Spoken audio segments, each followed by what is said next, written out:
మహారాజు కదా చాలా సంతోషపడ్డాడు. వంశాంతరం లభించింది, వంశం నిలబెట్టేవాడు పుట్టినాడు అని.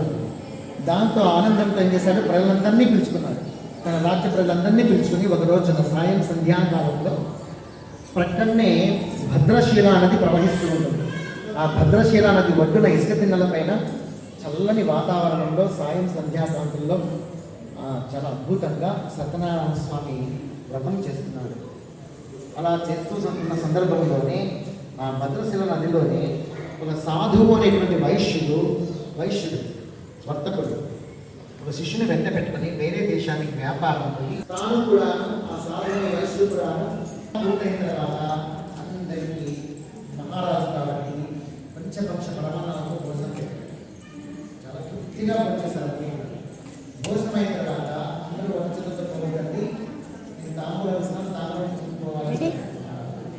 ఎందుకంటే రాజు తగ్గట్టు దానం చేయాలి. నృత్యాలు రత్నాలు